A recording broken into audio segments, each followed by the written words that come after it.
Are you one of those people who learned when you were learning, going to what I call the government indoctrination camps, the schools? Are you one of those people who learned that you're not good at learning? Did they tell you weren't smart because you weren't good at passing their test? In this video today, I'm going to show you how to increase your earning by increasing the speed of your learning. This video is the learning curve equals the earning curve. 12 things you can do to 12x your income. Now, in my book, B.O.S.S Moves, in this book, I teach 4 moves for people to 12.8x their revenue. I do a challenge where I teach people 4 moves to 12.8x their revenue. If I have time at the end of the video today, I'll give you the illustration and show you how we put this on rinse and repeat for our clients. But I want you to understand something. The faster you learn, the more you earn. I suspect you've probably heard me say this before. I'll say it again. Everybody listening to me right now, if you earn any money at all, you earn enough money already to be rich. People think, well, the way to get rich is to earn more money. I submit to you that the way to get rich is not to earn more money, but the way to get rich is to earn money faster. And you're probably thinking, Myron, are you talking about a get-rich-quick scheme? The word scheme means plan. So my answer to, Myron, are you talking about a get-rich-quick scheme is this. You better hope so, because you ain't going to be here long enough to get rich slow. And so what do I mean by that? I'm going to show you on the board. I'm going to ask you a question first and foremost. If you make $1 million, are you rich? And the answer is, some people say yes, some people say no, but the answer is, it depends. What does it depend on? It depends on one thing. How long did it take you to make it? If you make $25,000 a year and you work for 40 years, you've made $1 million. Are you rich? No, you're not. But why? You made $1 million. You made $1 million. Well, why are you not rich? You're not rich because it took you too long. Let's say you make the same $1 million in 1 year. Are you rich now?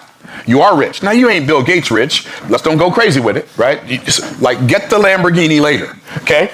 But the reality is you are about 40 times richer than this person. What if you start making $1 million a month? Then you're 480 times richer than this person. Now, the person who makes $1 million a year and the person who made $1 million over 40 years, they both made $1 million. They both made the same amount of money. One of them just made it faster.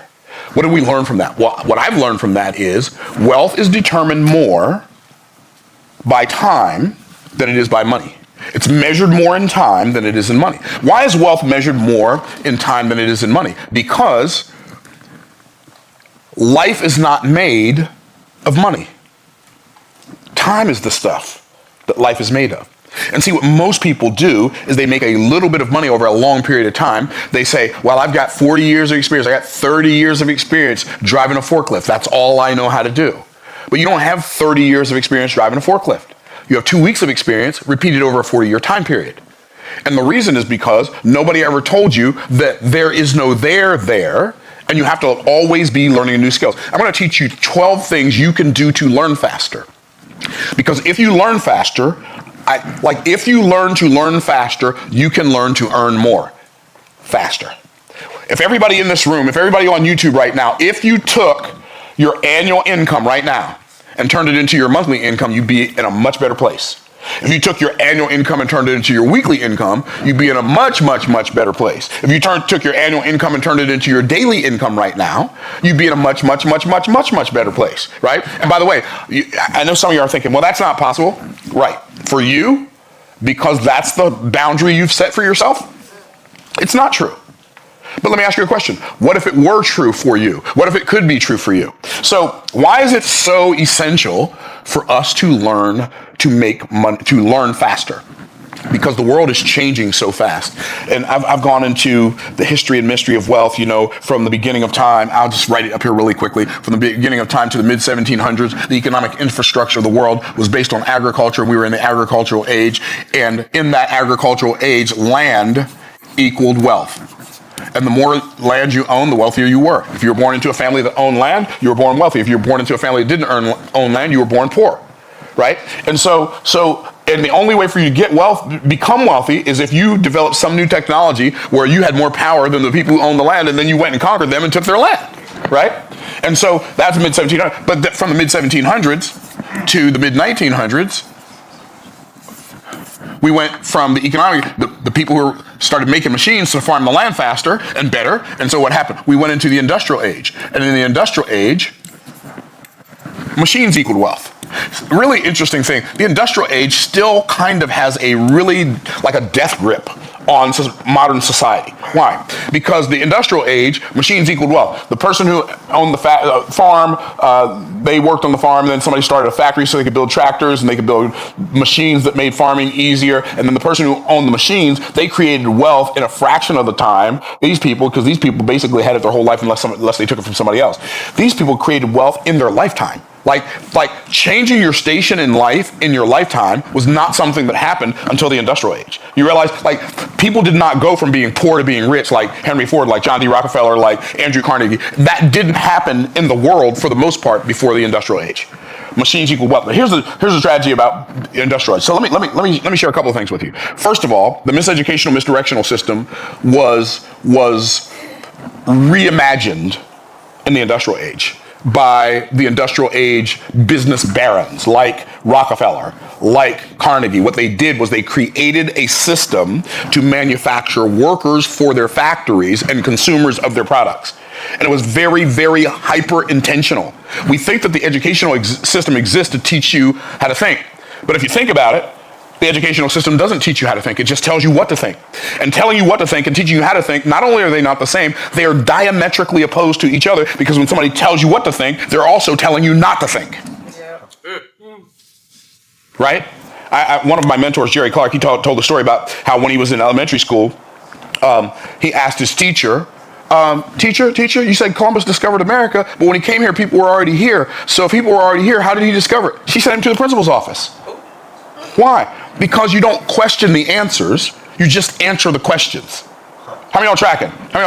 And so what happens is in the industrial age, it was not only was the miseducational, misdirectional system invented to keep you stuck, to produce workers for the factories and consumers of the products, but also it was a very permission-based society. So if you owned a machine, you had the power. And what does that even mean? So let's say during the industrial age, you owned a printing press, and I wanted to write a book. You had to believe that my book was worth printing in order for me to be able to write a book.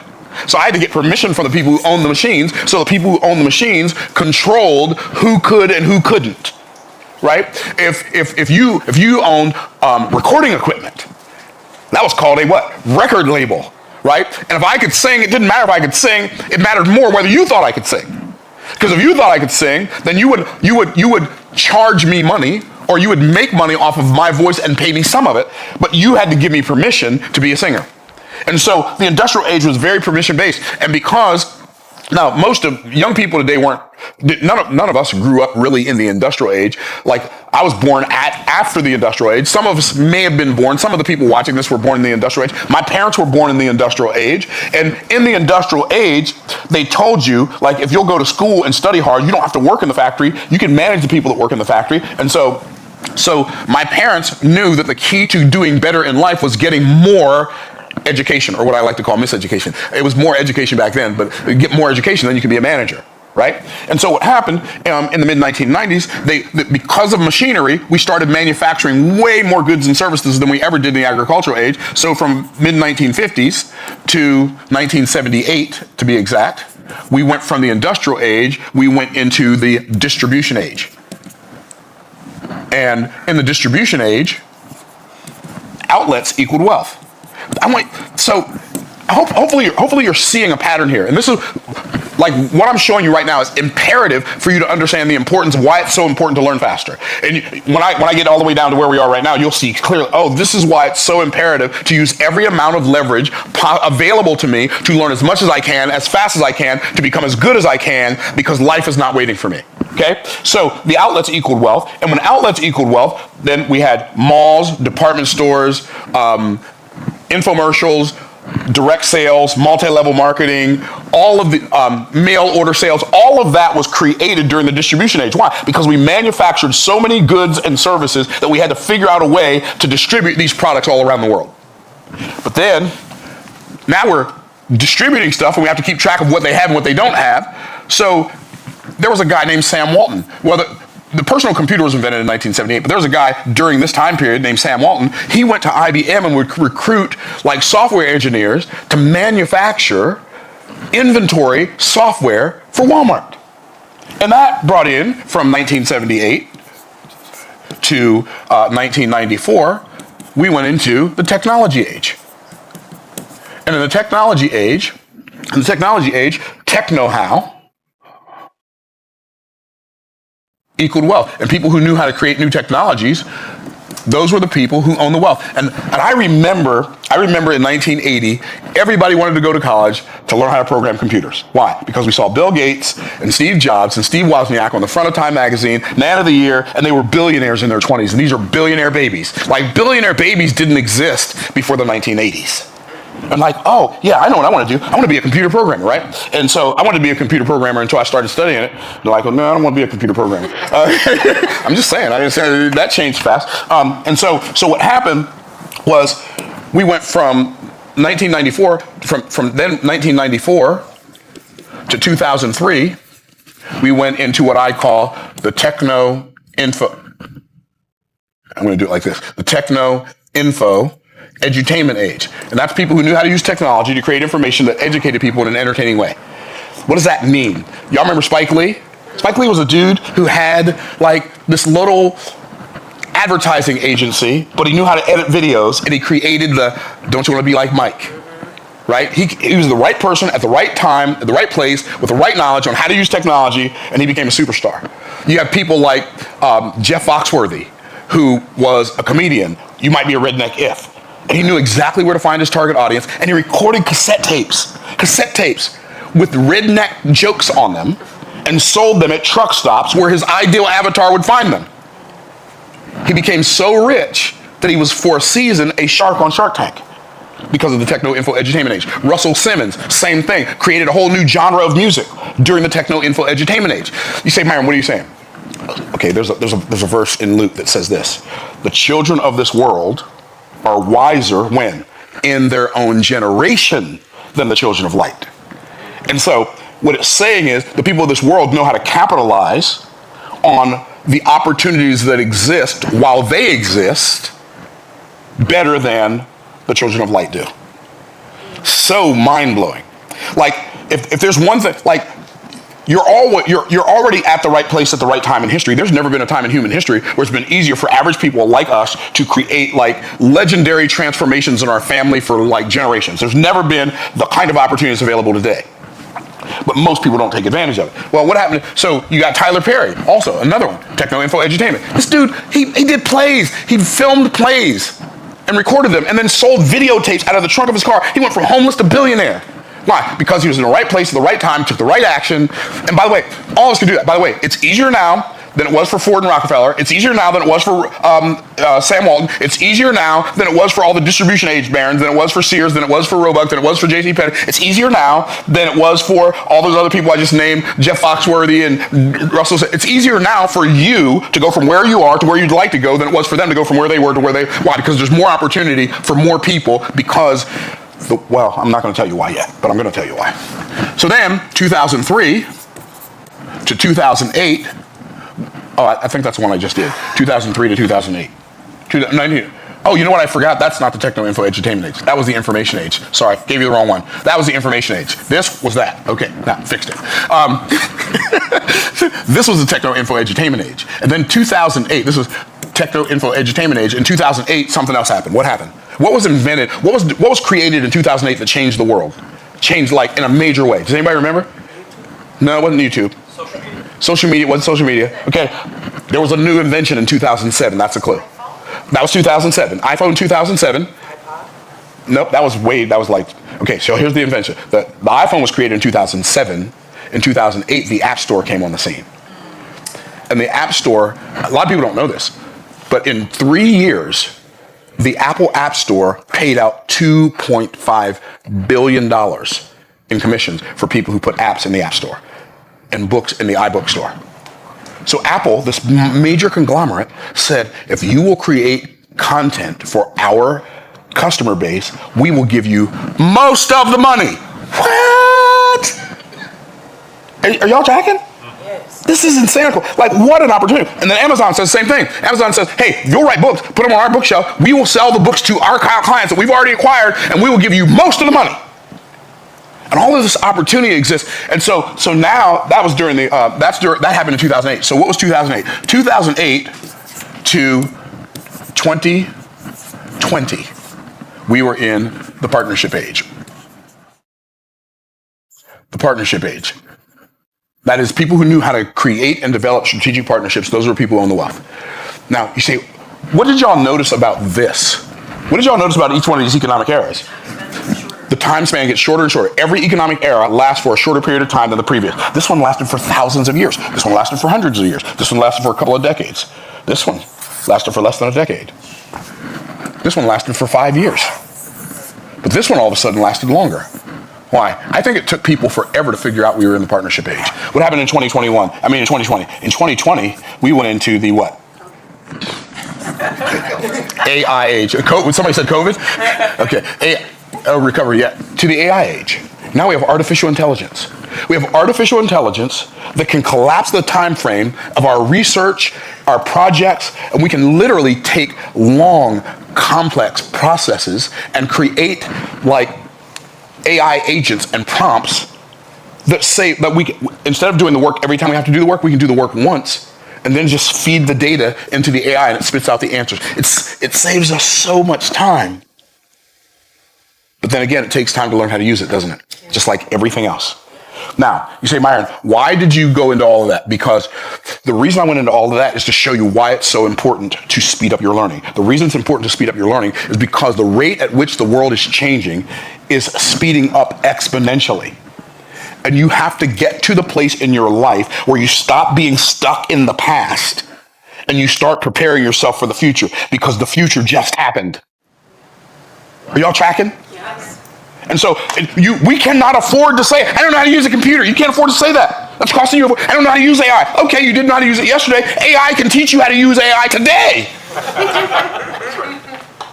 You have real intelligence. Like, all you have to do is look in the rearview mirror of the experience of your life to know that when you landed on this planet, you knew nothing. You didn't know your foot from your head, hot from cold, up from down, like wet from dry. You didn't know anything. You couldn't even feed yourself. Ride a bike, forget about it. Drive a car, nope, not on the list. Use a cell phone or a computer, no. You didn't know how to do any of that stuff. So all you have to do is take inventory of all the stuff you learned how to do. That should let you know there's nothing you can't learn. So let's start there.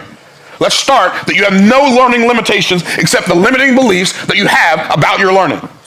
I'm here to let you know, whichever teacher, first grade, second grade, third grade, fourth grade, fifth grade, sixth grade, whichever teacher told you were dumb, they were too dumb to see how smart you were. Amen. I know I said that a little bit too fast for some of that. So what are the 12? So, and I said we're going to talk about 12 speed learning secrets that you can apply that will 12x your income. Okay. So let's get into the 12 secrets. But before I do, I want to tell you what is learning. So in order for us to talk about this, we have to have a foundation. And the foundation is going to be, we have to know the definitions of these words. Okay.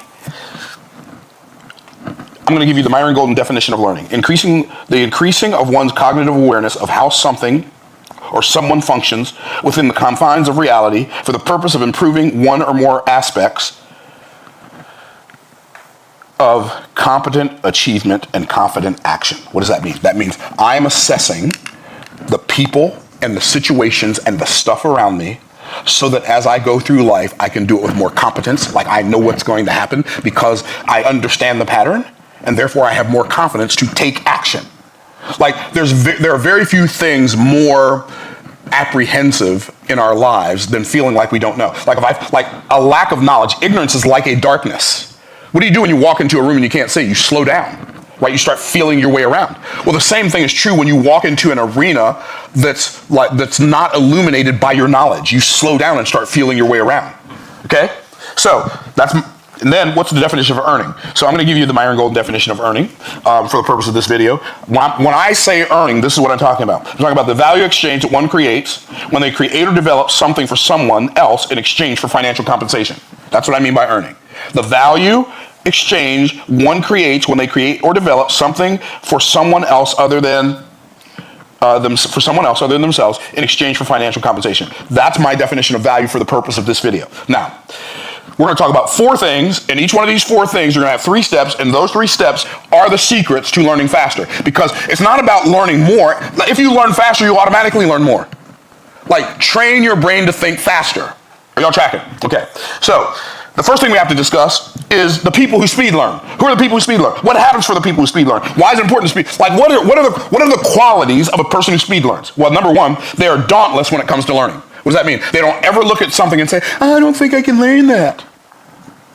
It doesn't matter how big it is. It doesn't matter how incredibly intimidating it might seem. They're dauntless when it comes to learning.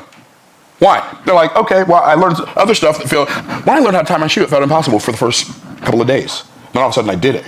And then I tied it, and then it probably came loose in 5 seconds, but I just kept doing it. And say, well, this shoe tying thing doesn't work. I'll just go get me some Velcro. I couldn't do that. They didn't have Velcro in the 60s, okay? They didn't have Velcro in the 60s. So you have to become dauntless. You want to be a speed learner? Stop looking at things and assigning a level of difficulty before you even put your foot in the arena. Stop looking at that, oh, that's so hard. Like, how do you know? You don't even know how to do it. How do you know it's hard? Like, I remember when I first started learning Hebrew. Oh, my goodness, Hebrew is such a hard language. How do you know that? It's not harder than you are smart. You can't learn how to play a musical instrument too hard. It's not harder than you are smart. You have the ability to learn anything. Stop limiting yourself by buying into Satan's lie that you are not good enough and you're not smart enough and you can't learn it. That's how he keeps you from fulfilling the purpose for your life that was meant to impact the lives of other people. So their person won't show up because you refuse to learn the things that God put you here to learn because you think you can't. Because some person who didn't have your best interest in mind told you weren't smart because you didn't validate their degree by getting good grades, by passing tests and answering questions they told you were important, that you came to find out later weren't that important anyway. You say, Myron, that sounds like a rant. Pretty much. So, speed learners are dauntless. Stop, just decide today, I'm going to be dauntless when it comes to learning. I'm never going to look at something again, ever again, and say, oh, that's too hard for me. Okay, cool. They're also decisive when it comes to learning. So when it comes to learning something new, they just say, I'm going to learn this. They don't say, I'm going to try. I'm going to try to learn it. I'm trying to learn it. Stop using try. You know what try is? It's an escape hatch. You know what try is? It's a back door for people who are unwilling to go all in. Stop using try. There's no try. There's do and there's don't do. Try to breathe. You don't have to try to breathe. It just happens. And by the way, if you're wondering who I'm fussing at, all the people who messed you up, I'm fussing at them because they were wrong. They were wrong about you. Okay, cool. So speed learners are dauntless when it comes to learning. Speed learners are decisive. You have to become decisive. Pick one thing, maybe 2 things this year that for your whole life you desired to learn, but you never decided to learn. And just say, I'm going to learn this. It's mind-blowing to me. I remember when I used to live in Harrisburg, Pennsylvania, and I remember this little restaurant opened up at the Uptown Plaza called the Great Wall. And 3 or 4 families lived in one house, and they all worked in that restaurant, and it was open all day, from, 9 o'clock in the morning or 11 o'clock or whatever, and they stayed open until 11 o'clock at night, and they just worked around the clock. And number 70, chicken and broccoli. Let's go. Right, 70, right? I knew I wanted a number 70, chicken and broccoli. Okay, and so, and then all of a sudden, one of the families moves out and they get to buy their own house, and then they open another restaurant. And then another family gets wealthy and they move out and they open another restaurant, and they just keep on doing that. And when they came here, they didn't even speak English. I think about people who are immigrants who come to America and don't even speak English, or you go to another country, you don't even speak the language, but you just say, okay, I'm here. Here we go. Stop limiting yourself by limiting your beliefs and what you can do. Just become decisive. Decide, become dauntless, and then people who are speed learners are dedicated when it comes to learning. They work on it every day. There's no letting yourself off the hook. I've got this guitar up here, and when I was a kid, for me it was the Jackson 5, right? And for me, in the Jackson 5 was Tito, because Tito had an electric guitar and a cool hat. You can't beat an electric guitar unless you have an electric guitar and a cool hat. And I remember getting a guitar, and I remember learning how to play riffs. I didn't learn how to play the guitar as a child, but I learned how to play riffs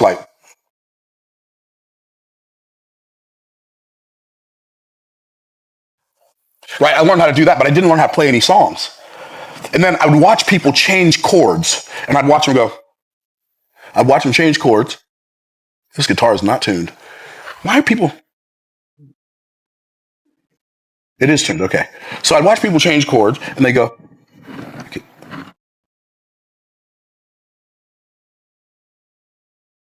And I'm like, how do they move their fingers that fast?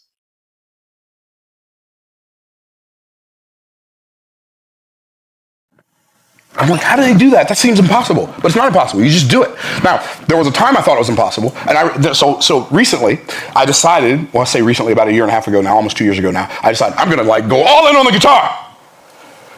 Why? I don't know, because you can, right? And then so I started taking these guitar lessons, and my guitar teacher, he gives me new stuff every week, it's not like he's like, okay, you got to learn cycle 3. And cycle 3 is you go, you got to. I'm like, bro, what are you talking about? And so he gives me all this stuff, but you know what I do? I say, okay, got it. He's like, some people think this is hard. Nothing's hard. Nothing's hard, everything's hard. Everything feels hard when you don't know how to do it. Nothing feels hard once you learn how to do it. I got it. There's nothing you can't learn. He's always like, I wish everybody had. Well, it is what it is. You have to become dedicated. You have to do the work. You have to practice. What did Bruce Lee say? He said, I'm not afraid of the guy who knows 10,000 kicks. I'm afraid of the guy who knows one kick, but he's practiced it 10,000 times. Become dedicated when it comes to learning. So that's the people who speed learn. How many of you have decided I'm going to become one of the people who speed learns? Let me hear you say me. Me. Okay, perfect. So the purpose of speed learning. The purpose of speed learning is to maximize your awareness of life. The less we know how life works, the more subject we are to the dangers in life.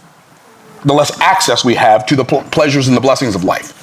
Life works like it works. It's not going to stop working like it works just because I don't understand it. Right? So it maximizes our awareness of life. When you become a speed learner, you learn how life works in more ways, and you start seeing how things are related and how patterns repeat. And if you can start getting really good at pattern recognition, man, you'll learn stuff that you didn't even know you could learn. And it's for the most part, there's so many repeating patterns in life. The better you get at learning, the better you get at learning. So it maximizes, the purpose of speed learning is to maximize your awareness of life, to optimize your activities in life. When you know more, you can do more. You can be involved in more conversations. When people are having conversations about high-level things, whatever those high-level things are in the arena that you want to dance in a high-level thing arena, you don't have to bow out of the conversation because you don't know anything. I don't have anything to add to this conversation. Well, if you don't have anything to add to it, stay in the conversation long enough to gain something from it so next time you'll have something to add to it. Right? It increases, it maximizes our awareness of how life works. And then it optimizes our activities of life because now I can do more because I know more. And then it gives us the ability to monetize our assets in life. It's so crazy. When I think about, right now, when I think about back to when I was broke, right? When I was broke the first time. And all the stuff that I know, because I was broke a second time too. But when I was broke the first time, there were so many skills that I had. I had the skill sets that could have made me millions of dollars when I was broke. But guess what I didn't have? I didn't have the mindset. And because I didn't have the mindset, I didn't utilize the skill set. And I didn't acquire the tool set, so therefore, I was broke. And I could have done so many of the things, when my new mentor, Frank, showed me these tax strategies and this real estate acquisition strategies, I'm like, oh, I'm going to utilize the same skills I already have. I just didn't know how to apply them to that. It gives you the ability to monetize at a higher level. So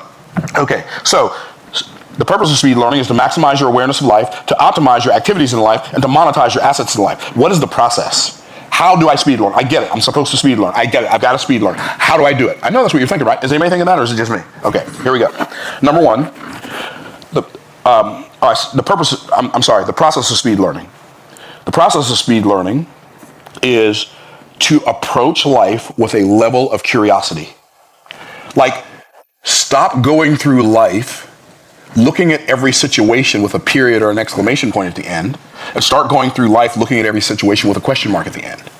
Stop saying, I can't afford it, and start saying, how can I afford it? Stop saying, I don't know how to do that, and start saying, how can I learn how to do that? Or start saying, how awesome is life going to be when I learn how to do that? If you ask better questions, you will get better answers. Better answers than what? Than the ones that you have now that are giving you what you have now, which you'd rather not have now, and you'd rather have something else. Can I get a witness? Amen. So you approach life with a sense of curiosity. And when you do that, what will happen is you will acquire a level of competence. Curiosity will lead you to competence. So, okay, think about something you're really, really good at. Everybody got something? You got something you're really, really good at? Think of something you're really, really good at. Okay, you ready? You know how you got good at that? By being bad at it and continuing to learn how to do it while you were bad. You didn't get good at something. You didn't just start. Now there's some people who I can't stand, like my nephew Daniel. I hope you watch this, Daniel, because I can't stand you, bro. Like, I'm just kidding. So, like, he sits down at the piano and he can just play it. Isn't that disgusting? Okay. I love Daniel. I hope he watches that. He'll get a kick out of it. Anyway, so, yeah, I'm like, but for the most part, most of the skills that we develop in our lives, we don't just have them. And if we do have the ability to sit down at a piano and just play it, if we do have the ability to just run really fast, if we do have the ability just to be good at basketball or good at golf, then maybe that's a sign from God. I gave you this talent so you could multiply it by a skill and become better. Because talent is something that God gives you. Skill is something anyone can acquire. If you will add skill to your talent, you can become one of the best in the world. And so many people go through life, instead of strengthening their strengths by adding skill to talent, what they do is they attempt just to strengthen their weakness. So, and the reason they even want to strengthen their weakness is so that other people won't see their weakness. Like, stop measuring your life through another man's yardstick. Doesn't matter. Like, what you think of me is not my business, and I don't have time to care. I mean, if I've done something wrong to you, then I want to know. But, like, if you just think, oh, he thinks he's all that in a bag of chips. Like, I don't have time to care about that, like, at all. Like, I'm losing zero sleep over that. Okay, and I would recommend you do the same thing. So approach life with curiosity. Then, when you do that, it'll give you the ability to acquire competence at a higher level. And when you acquire competence at a higher level, it will help you to activate confidence, the likes of which you've never had before. Like, I really believe the stuff I know. Like, I believe it with every fiber of my being. But on the same token, while I believe what I know, I realize there's a possibility some of the stuff I know just ain't so. Right? And so even though I believe it with every fiber of my being, I'm open to a conversation that I might be wrong. Why? Because if I'm not open to that conversation, I might be wrong. Being wrong in that thing that I know to be true could be like the devastation that I've not been looking for. So I'm open to the conversation that I might be wrong. And if I am wrong, I want to know it so I can change. And if I'm not wrong, I want to know so I can stand. It's all good. Like, I have nothing to lose by having a conversation with somebody who disagrees with me. I have nothing to lose unless it's time, because, like, you can tell sometimes by the energy of somebody's disagreement whether they're just being obtuse, right? I don't have time for that conversation. Okay.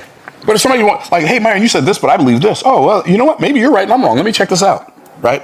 And so, but, like, I think you would all benefit from developing a level of confidence in the things that you believe, that you're not afraid that you might be wrong. And you're so open to the conversation because, hey, is my number one objective to be right, or is my number one objective to improve? I'd rather improve than prove that I'm right. Okay. So we talked about nine of the secrets to speed learning. There are three more. We looked at the people who speed learn. We looked at the purpose of speed learning. We looked at the process of speed learning. Now let's look at the power of speed learning. When you become a speed learner, it will measurably increase your bandwidth. What does that mean? You will be able to handle dealing with so much more of life and so much more of what life has to throw at you. You'll have more bandwidth because you'll have more tools with which to deal with the things life throws at you. I don't get thrown off balance very often. Like, I don't get, oh, that blew me away. Oh man, it just ruined my day. I don't even remember the last time something ruined my day.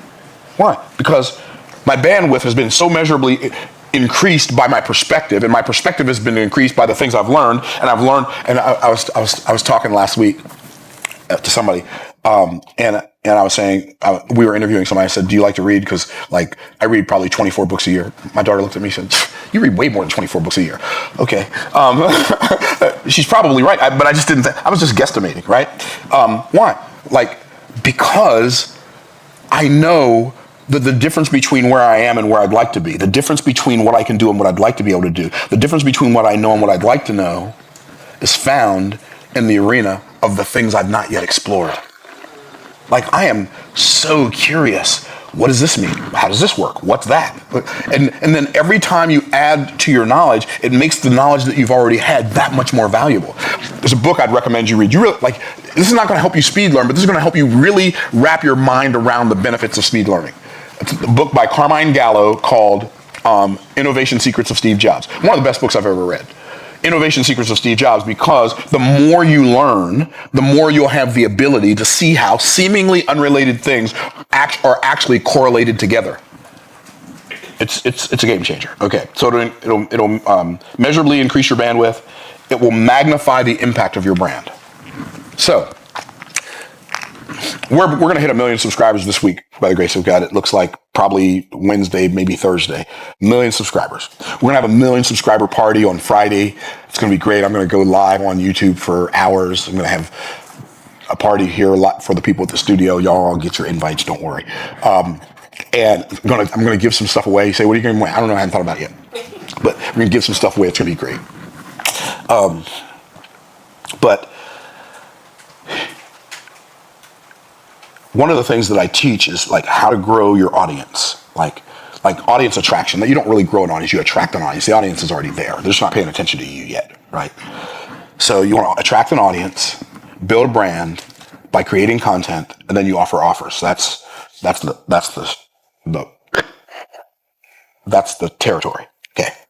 So when I talk about attracting an audience, people say, how do you attract an audience? Well, you create this content, and you make sure that as you're creating content that's more interesting. Now, I'm going to tell you the biggest mistake that I see when it comes to becoming more interesting and creating content. And that is, most people, in an attempt to be more interesting, they try to be more interesting. It's like the biggest mistake you can make. People who try to be interesting are boring. They're like, if I can just get away from this person, right? They want to tell you all the stuff they're doing and all the stuff they've done. If you want to know how to be more interesting, I can tell you how to be way more interesting. Become more interested. And if you will become more interested, in the things that you don't know that will help you and other people, if you'll become more interested in that, and you'll become more interested in other people and knowing their story than you are interested in other people knowing your story, you will be more interesting because you're more interested. Only interested people are interesting. Interesting people who seek to be interesting are boring. People who seek to be interested are intriguing and interesting. So why? Because if I am interested in you and I really desire to serve you, then I'm going to be interested in your problem and figuring out a solution. So when I show up in front of you, I've got a solution for your problem. Why? Because then you're going to want to pay attention to me. So some people wonder, well, Myron, why don't you spend more money on ads? Because that's not the vibe I desire to create in the audience that I've attracted. What do you mean? So I was talking to a very successful marketing business genius last night. We had dinner last night. And I told him, I said, one of the reasons I limit the amount of money I spend on ads is because if the majority of the time when people see, you can measurably calculate like how to scale your business with ads, right? As long as you can buy ads profitably. But I said, if the majority of the time when people see you and you're showing up in their feed, you're showing up in an ad, whether it's conscious or unconscious or subconscious, I'm not sure, but the prevailing questions in the minds of the people who see you is, what does this person want from me? But if the majority of the time, because he was asking me, he said, do you do CTAs? A CTA is a call to action. Do you do CTAs in your videos? Do you tell people to go buy your book? Do you tell people to go register for your challenge? I don't even ask people to subscribe anymore. I don't ask people to like the video. I don't ask people to comment. I don't ask them to buy anything. Why? Because if somebody believes it's for them, they're smart enough to know that's what they want to do.